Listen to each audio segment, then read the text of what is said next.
Basic of matrix. आज हम matrix का बेसिक करेंगे, मैट्रिक्स क्या होती है या कम्पिटिटिव एग्जाम में क्वेश्चन कैसे आ सकते हैं मैट्रिक्स के ऊपर। देखो जैसे मैंने मैट्रिक्स लिखा होगा यहाँ पे कि बेसिक ऑफ मैट्रिक्स, सब बच्चों के माइंड में नॉर्मल आता है कि मैट्रिक्स तो सर +2 में आती है और ये सबको अच्छे से आती हैं। और +2 में अगर ये पूछा जाए सबसे इजी टॉपिक क्या है तो कोई भी बच्चा ये मैट्रिक्स सबसे इजी, मैट्रिक्स और डिटरमिनेंट सबसे इजी टॉपिक है। और +2 का हर एक बच्चा ये बोलेगा कि मुझे सब आता है। फिर हम BSc लेवल पे, फिर MSc लेवल पे, फिर नेट लेवल पे, फिर हम मैट्रिक्स का बेसिक करने की क्या ज़रूरत पड़ी। मैं आपको एक रियलिटी बताता हूँ बच्चों, मैट्रिक्स इतना इजी लगता है लेकिन जब वो कॉम्पिटिटिव एग्जाम में क्वेश्चन करने पड़ते हैं ना तो वो अपने आप क्रिटिकल बन जाता है, क्योंकि बेसिक नॉलेज नहीं होती बच्चों को। देखो मैट्रिक्स पढ़ लेना, मैट्रिक्स की डेफिनेशन आ जाना, ये मैट्रिक्स वो है, लेकिन बेसिक रियलिटी बिल्कुल क्लियरिटी किसी टॉपिक के ऊपर होना, हाँ ऐसे है तो वो अलग मैटर करता है। क्योंकि कोई भी आप कॉम्पिटिटिव एग्जाम उठाओगे, चाहे वो IIT जैम हो, चाहे एंट्रेंस हो, चाहे नेट हो, कहीं से भी हो, मैट्रिक्स के क्वेश्चन आते ही आते हैं। तो इस वजह से मैं आपको बिल्कुल बेसिक से मैट्रिक्स करवाता हूँ। मैट्रिक्स क्या है बच्चों, किसी जैसे आपने ना सिंपल अगर मैं बात करूँ तो जैसे रो बना देना, रो नहीं बनाते हैं। अगर मैं आपको एग्जाम्पल से ये बात क्लियर करूँ ना, आप जब स्कूल में पढ़ते थे तो स्कूल में प्रेयर होती होगी और प्रेयर में रो बनती हैं। भाई ये 12th क्लास की रो है और ये 11th क्लास की रो है, ये 10th क्लास की रो है, ऐसे रो बनती हैं। रो वाइज हो गए बच्चे। बस ये मान लो कि स्कूल में जो रो बनती हैं, जैसे 10th क्लास की रो है और 10th क्लास में 20 बच्चे हैं तो उस रो में कितने बच्चे होंगे 20। फिर 11th क्लास की रो है, मान लो 11th क्लास में 25 है तो उस रो में कितने बच्चे होंगे 25। बस स्कूल में ये कंडीशन नहीं होती कि प्रत्येक रो में इक्वल बच्चे होने चाहिए, ठीक बात है। बस यहाँ पर ये कंडीशन है कि इस रो में क्या होने चाहिए, इक्वल बच्चे होने चाहिए। रो कितनी बना लूँ, बच्चे कितने ले लूँ, लेकिन मर्जी आपकी, उसमें कोई प्रॉब्लम नहीं है, लेकिन प्रत्येक रो में इक्वल स्टूडेंट होने चाहिए। तो ऐसे लिख देता हूँ मैं, जैसे 3 3 4 लिख लिए, नंबरिंग भी दूंगा, इसको समझाऊंगा। जैसे फिर मान लो सारे ऐसे हैं, ऐसे ऐसे स्टूडेंट बिठा दिए। अब पहली रो में कितने स्टूडेंट हैं, 1 2 3 4, दूसरी में भी कितने हैं, 1 2 3 4। अब आपकी मर्जी है, ये स्टूडेंट चाहे 4 बिठा लो, चाहे 5 बिठा लो, चाहे 10, चाहे 20, जितने मर्जी एलिमेंट ले लो। रो भी आपकी मर्जी जितने मर्जी ले लो, लेकिन प्रत्येक रो में इक्वल होने चाहिए। तो मैं एक और ले लेता हूँ आपके एग्जाम्पल के लिए। अब नंबरिंग देगी, ये पहली रो मान ली मैंने, ये पहली रो में कौन से नंबर में बैठा है, पहले, ठीक है। ऐसे नंबरिंग दी जाती है। ऐसे नंबरिंग क्यों दी जाती है, देखो मैंने 2 सफिक्स लगाए हैं, 2 सफिक्स लगाए हैं। तो 2 सफिक्स लगाने का मतलब कि ये तो बताता है कि इसकी रो कौन सी है और ये बताता है इसका कॉलम कौन सा है। जैसे आप है ना, एक आपका क्लास रोल नंबर होता है और एक जो आपका यूनिवर्सिटी रोल नंबर देती है वो रोल नंबर होता है, या फिर स्कूल लेवल में माने एक स्कूल का रोल नंबर होता है क्लास में 2 3 4 5 जो भी है, और एक आपका बोर्ड की तरफ से रोल नंबर आता है। दोनों अलग अलग रोल नंबर होते हैं ना, तो एक व्यक्ति की 2 पहचान भी हो सकती है। इस वजह से डबल सफिक्स लगाया जाता है। पहले क्या डिनोट करता है कि इसकी रो कौन सी है, कि देखो जैसे मान लो 1st 2nd 3rd 4th 5th 7th 8th 10th 11th और 12th ऐसे रो बनी हुई क्लास की, और कोई 10th क्लास में, कोई 10th क्लास में 3rd नंबर पर बैठा है और वो बच्चा में ढूंढ के लेना है। कोई 10th क्लास में 3rd नंबर पर बैठा है, वो बच्चा ढूंढ के लेना है। तो हम उसको क्या बोलेंगे, भाई 10th रो में चले जाना और 10th रो में तीसरा स्टूडेंट ले आना। तीसरा क्यों, 10th रो मतलब रो 10th है और तीसरा मतलब उसकी उस रो में पोजीशन। तो इसी प्रकार से डबल सफिक्स, इन सब की रो तो फर्स्ट चलेगी सबकी, लेकिन ये फर्स्ट रो में कौन से, ये तो थे इसके, ये मान लो यूनिवर्सिटी रोल नंबर, यानी ये तो रो पोजीशन है, रो तो सबकी फर्स्ट है, लेकिन कॉलम यानी बैठा कौन से पे, ये पहले नंबर पे, ये कौन से नंबर पे, दूसरे पे, और ये तीसरे और ये 4th। इसी प्रकार से रो कौन सी बनेगी, सेकंड, पोजीशन इसकी फर्स्ट, रो तो सेकंड ही चलेगी, पोजीशन इसकी सेकंड, रो सेकंड ही चलेगी, पोजीशन 3rd आ गई, रो सेकंड, पोजीशन 3rd। अब 3rd रो आ गई, फर्स्ट पोजीशन, 3rd रो में फर्स्ट नंबर पे है, 3rd रो तो 3rd ही चलेगी ना। अब ये ऐसे बन गया। फिर दोबारा बोल रहा हूं मैं आपको कि आपको ये पता होना चाहिए कि ये तो इसकी पोजीशन बताता है, ठीक है। अब मैं ऐसे रैंडमली लिख दूं 3 2 ऐसे लिख दिया। आप अब देखते बता दीजिए पहली पोजीशन क्या, रो, और दूसरी उस रो में कौन सा नंबर है, तो आप बता दोगे कि 3rd रो में 2nd नंबर पर जो है वो बच्चा ये है, ये वाला, देखते ही बता दोगे ना। और इस प्रकार से लिख देना और फिर ये मैट्रिक्स की नोटेशन दे देना, ये होती है मैट्रिक्स। समझ में आया बच्चों मैट्रिक्स क्या है।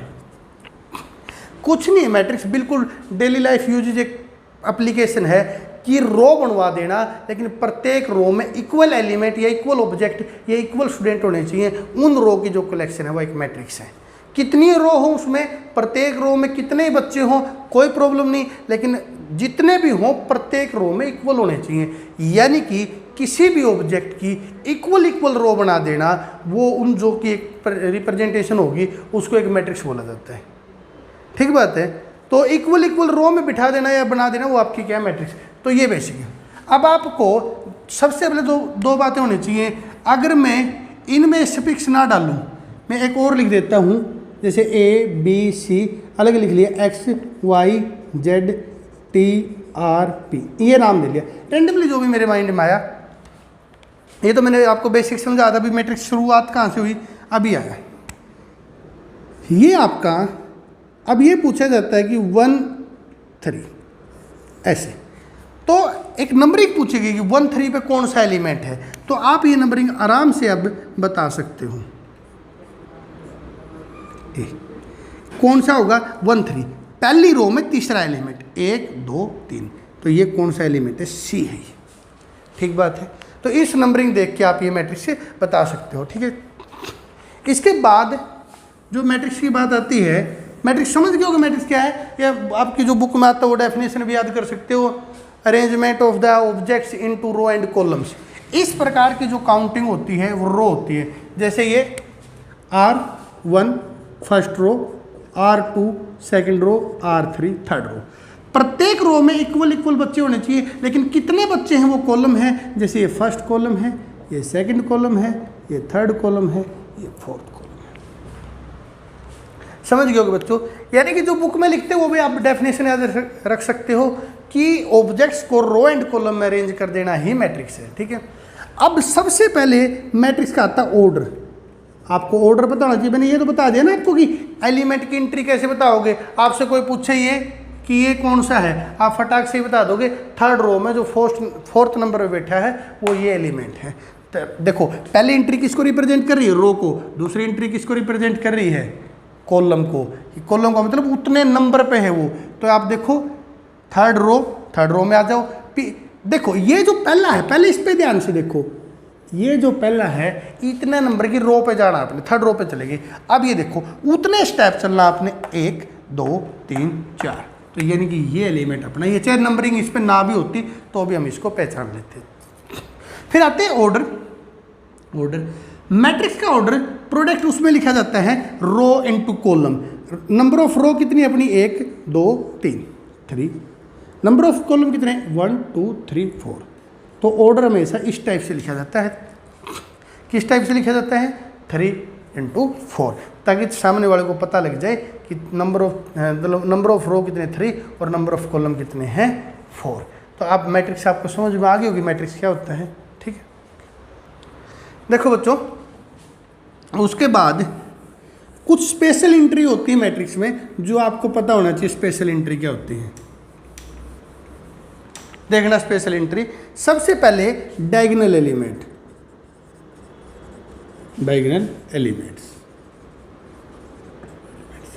याद रखना डायगोनल एलिमेंट्स क्या होते हैं। कोई आपसे डेफिनेशन पूछे तो यही डेफिनेशन बतानी है। +2 करने के बाद, BSc करने के बाद भी बच्चे डायगोनल एलिमेंट की डेफिनेशन ऐसे करके रिप्रेजेंट करते हैं, जो कि बिल्कुल गलत है। मैथमेटिकली इसको रिप्रेजेंट नहीं किया जा सकता। अब कोई बच्चे बोले सर ये वाले एलिमेंट डायगोनल है, भाई मैट्रिक्स को टेढ़ी लिख दे तो ये वाले कैसे हो जाएंगे। तो मैथमेटिकल बोलो ना क्या होगा। डायगोनल एलिमेंट वो होते हैं जिनकी row and column entry equal होनी चाहिए। डायगोनल एलिमेंट कौन से होते हैं, जिनकी रो एंड कॉलम एंट्री क्या होनी चाहिए, इक्वल होनी चाहिए। ठीक है। अब जो कोई नहीं है, जैसे वैसे डायगोनल एलिमेंट है ना, नॉर्मली हम उसी टॉपिक पे निकालते हैं जब स्केयर मैट्रिक्स होती है। अब मैं आपको पहले यही बता देता हूँ स्केयर नॉन स्केयर क्या होती है। इस मैट्रिक्स का ऑर्डर कितना था, वैसे डायगोनल एलिमेंट की डेफिनेशन जो मैंने बताई वही रहेगी चाहे स्केयर ना भी हो, लेकिन यूज हम डायगोनल एलिमेंट का स्केयर मैट्रिक्स पे करते हैं। जैसे 3 × 4 ऑर्डर था अपना, 3 रो थी और 4 कॉलम थे। अगर ये दोनों इक्वल हो जाए, 3 × 3 हो जाए या 4 × 4 हो जाए, number of row and number of column equal हो जाए तो स्केयर मैट्रिक्स, और number of row and column equal ना हो तो फिर क्या होता है वो रेक्टेंगुलर मैट्रिक्स। इक्वल हो तो स्क्वायर मैट्रिक्स और इक्वल ना हो तो क्या बनेंगी, रेक्टेंगुलर मैट्रिक्स। ठीक है, अब स्क्वायर मैट्रिक्स के ऊपर कुछ स्पेशल टाइप की एंट्री हैं, तो मैं वो बताता हूँ। डायगोनल एलिमेंट मैंने अभी बताया, मैं इसको स्क्वायर मान लेता हूँ पहले, फिर बोल रहा हूँ अगर स्क्वायर ना भी हो डायगोनल एलिमेंट तो वही रहेंगी, डायगोनल तो वही बोला जाता है, डायगोनल की डेफिनेशन नहीं चेंज होगी, लेकिन क्योंकि एप्लीकेशन डायगोनल एलिमेंट की स्क्वायर मैट्रिक्स में है, इस वजह से मैंने स्क्वायर का एग्जांपल ले लिया। तो मैंने डायगोनल एलिमेंट क्या बताया बच्चों, डायगोनल एलिमेंट्स क्या बताया मैंने आपको, डायगोनल एलिमेंट्स क्या होते हैं, डायगोनल एलिमेंट होते हैं जिनकी रो एंड कॉलम एंट्री क्या होनी चाहिए, equal. Row and column entry क्या होनी चाहिए, इक्वल। जहां जोन से देखो कोई भी एलिमेंट, जैसे रो का एग्जांपल ले, वो बंदा जो पहली रो में पहले नंबर पे बैठे हो, दूसरी रो हो तो नंबर भी दूसरे पे बैठा होना चाहिए, जिस नंबर की रो हो कॉलम भी। जैसे ये बंदा है पहली रो में कौन से नंबर पे है, पहले नंबर पे। अब रो कौन सी आ गई, ये फर्स्ट रो थी, अब ये रो कौन सी है, सेकंड रो है तो पोजीशन भी कौन सी होनी चाहिए, सेकंड।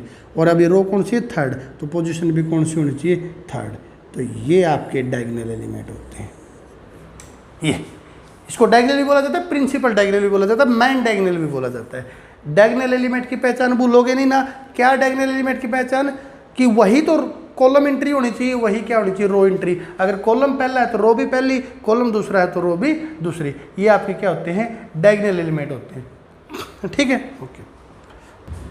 देखो इसके बाद कुछ स्पेशल टाइप की मैट्रिक्स होती हैं।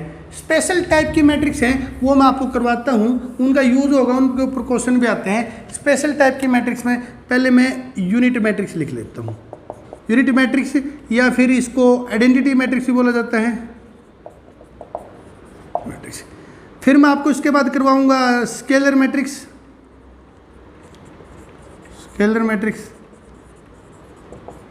और इसके बाद डायगोनल मैट्रिक्स।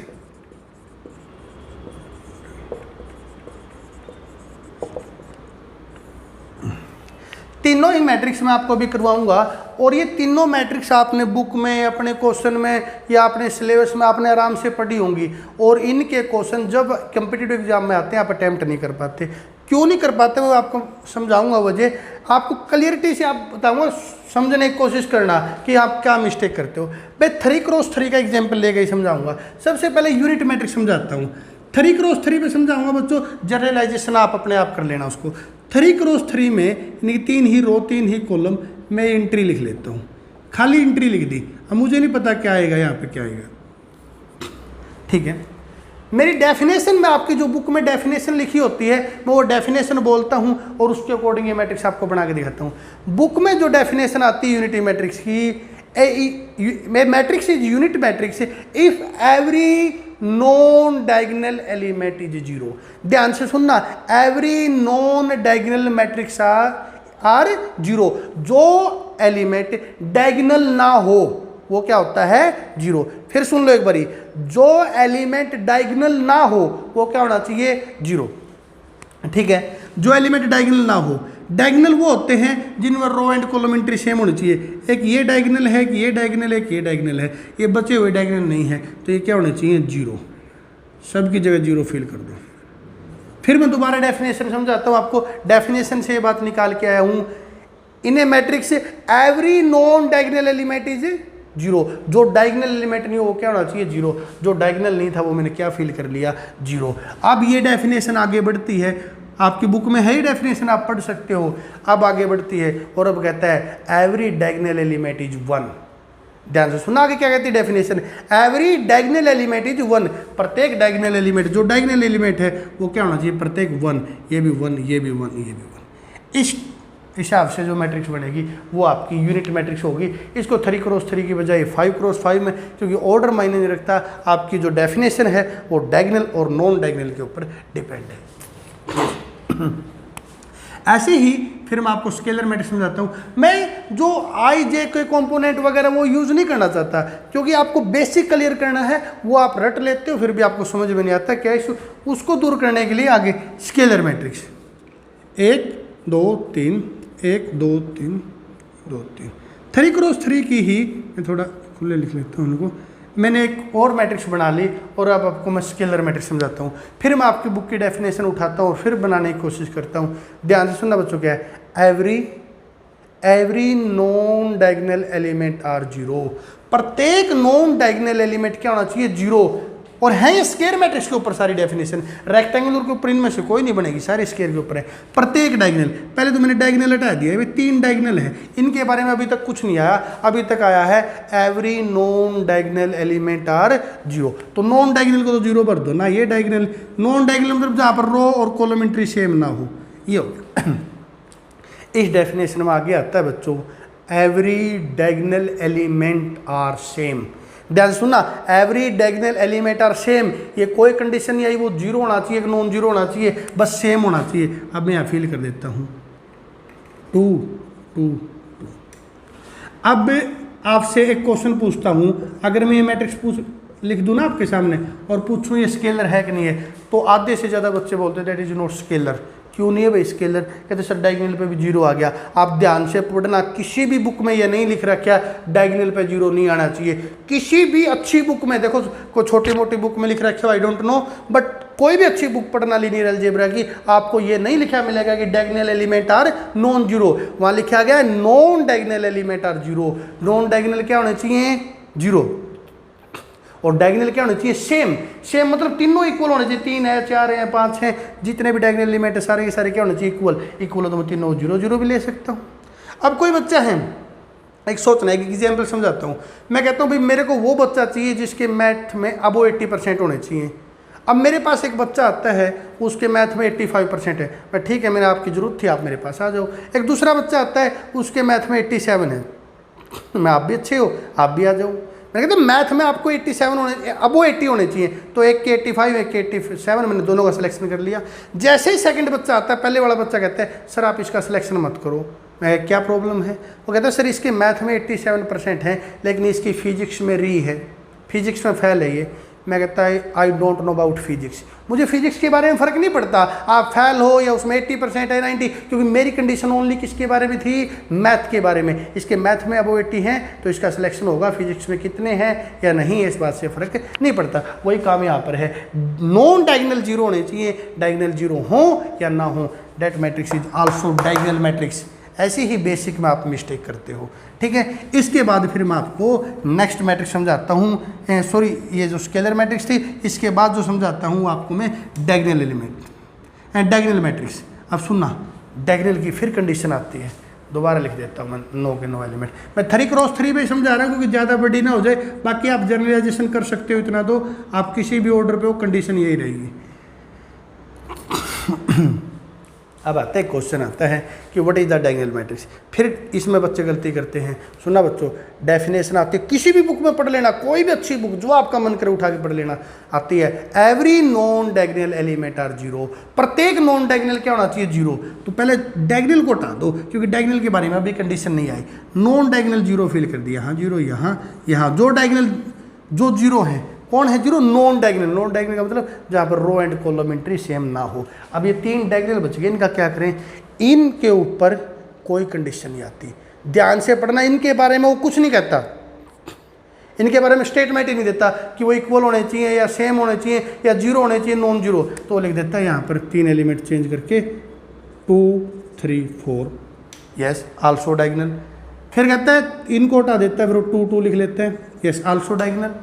कहते हैं तो स्केलर, स्केलर अलग बात है लेकिन डायगोनल तो है, डायगोनल की कंडीशन फुलफिल करता है। अब कहता है बच्चों यहाँ पर 0 0 लिख देता है और मैं पूछता हूँ क्या डायगोनल है? यह भी डायगोनल है, क्योंकि बच्चा कहता है सर डायगोनल एलिमेंट आपने 0 ले लिए। तो आप किस बुक में दिखाओ ना मुझे, किसी बुक में जहाँ पर ये लिख रखे हो डायगोनल एलिमेंट 0 नहीं होने चाहिए।